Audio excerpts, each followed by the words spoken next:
So I thought I was pretty much a grown up. I was 31, been married for 7 years, owned my own house, and thought I'd pretty much ticked off everything I needed to tick off when it came to being an adult and a grown up. And then 8 months ago, nearly, I had my first child. And I soon realised that there were actually a lot of things that I have not even thought about.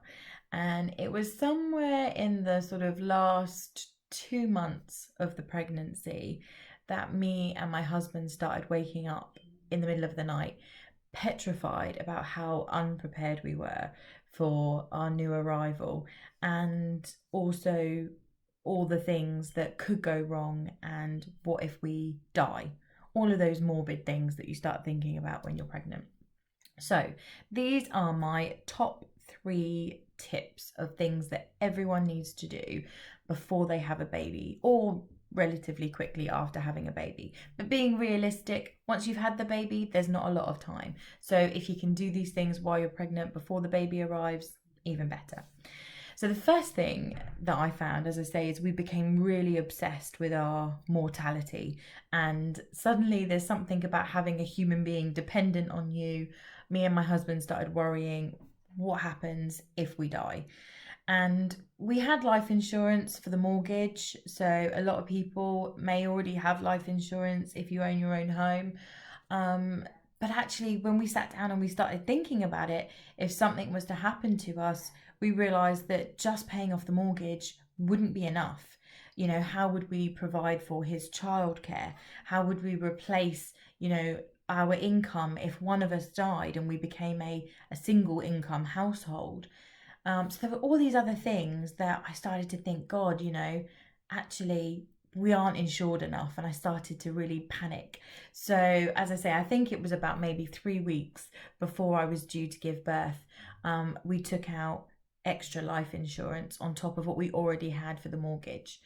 Now, when it comes to life insurance, it's something that you can do online. Moneysupermarket.com and lots of other comparison sites are quite good at showing you, the best premiums and terms that you can get. But there is obviously so many choices out there. There's so much different types of life cover. Do you have it level or increasing? What period of time do you have it over? Do you want something that pays out a lump sum or a regular income every year or every month? Is it also just about if something happens to you and you pass away, or is it also about what if you have a critical illness?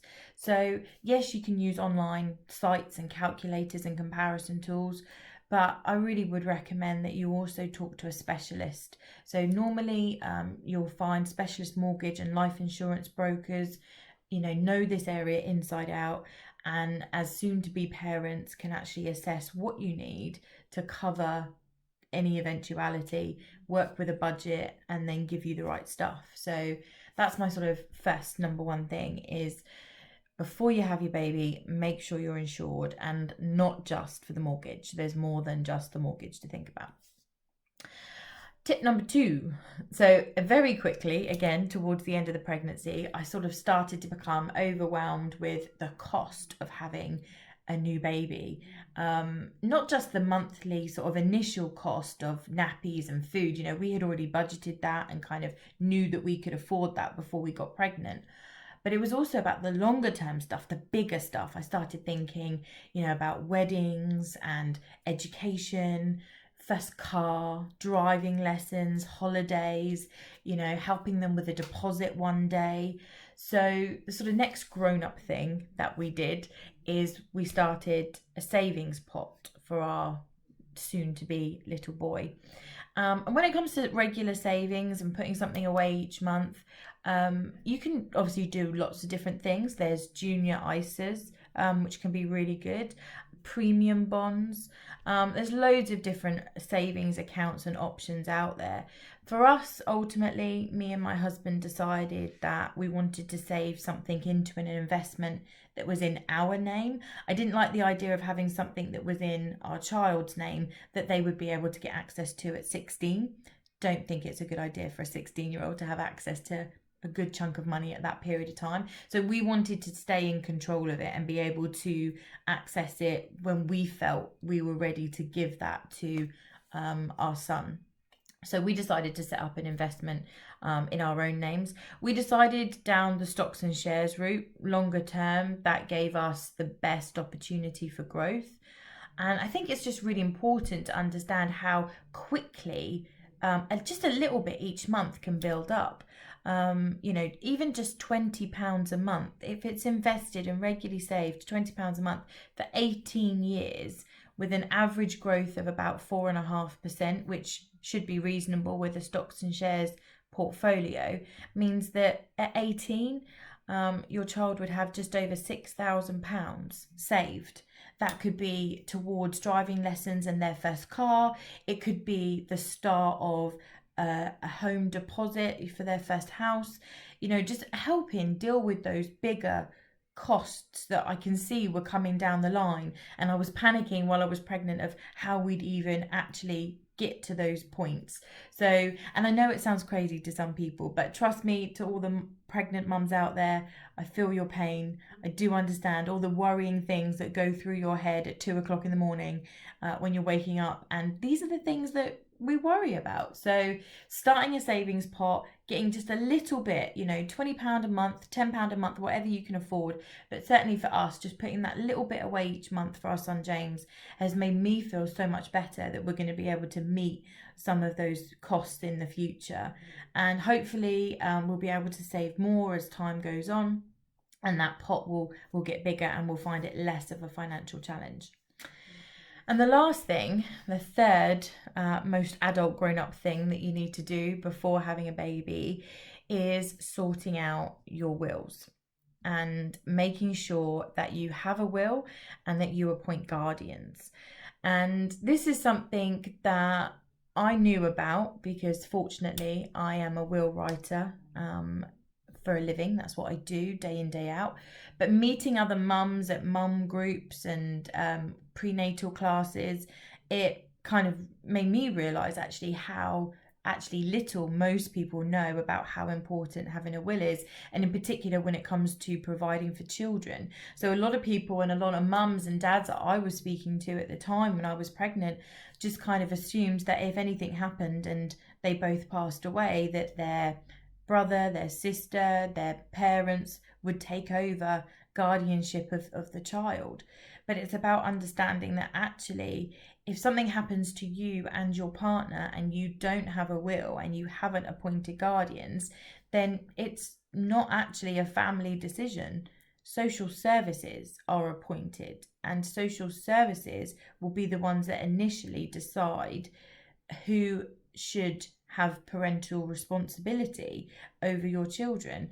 And heaven forbid, if you've got two sets of grandparents from each side of the family, both of them think they should have parental responsibility, or maybe you've got a couple of siblings who each think that they should have the parental responsibility, ultimately the family is going to have to end up going to court and get a judge to agree and decide who gets parental responsibility.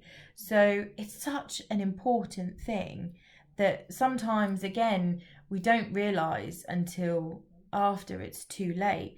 But actually, whilst we're on lockdown, whilst we're pregnant and we're maybe on maternity leave, we've got a bit of time on our hands. But this was again one of the things that I was panicking about, of what happens if me and my husband die, who is having the kids. So making sure that we had our wills in place, but we updated them to appoint guardians to make sure that in the event that anything happens to me and my husband, I know that our children are going to the right people and there's not going to be an argument. Social services don't need to be involved. No one has to go to court.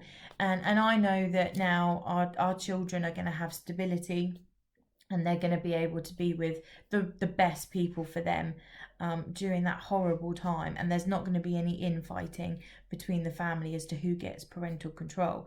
So those were the kind of three big things that I sort of made me realise that however grown up I thought I was, actually I wasn't grown up as I thought I should be. And having the baby, having my first child, really kind of focused in a lot of those areas and made me realize that there's some extra things I needed to do and get in place. And thankfully, all those things are in place now. Hopefully, none of these horrible things are going to happen anytime soon. But me and my husband have got a lot more peace of mind. We've slept a lot better since having all of those things set up.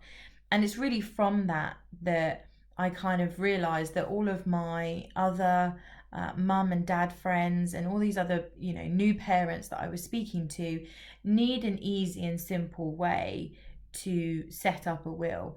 Ideally, we'd have time to go and see an advisor, see a specialist, and get something drawn up. But the difficulty is we've just had a baby, or we're just about to have a baby, which means we're very short on time right now. We need a quick, professional, easy solution, but also we need something affordable because, again, we're just having a baby, so money is exceptionally tight, and we maybe can't afford to kind of go see a solicitor in a traditional setting and having a will done that way. So really, it's my experience as becoming a new mum and talking to other parents that made me sort of realize that we needed to be able to offer an online solution to that.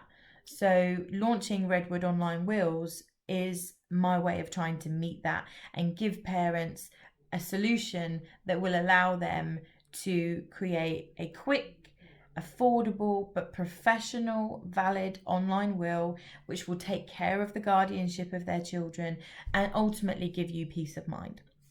So those are my 3 top tips.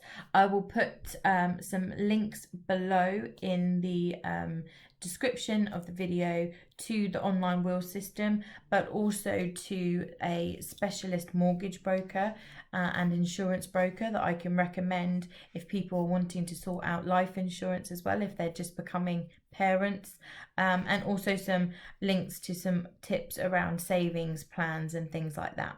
So hopefully that's useful, and let me know in the comments below if there's any questions.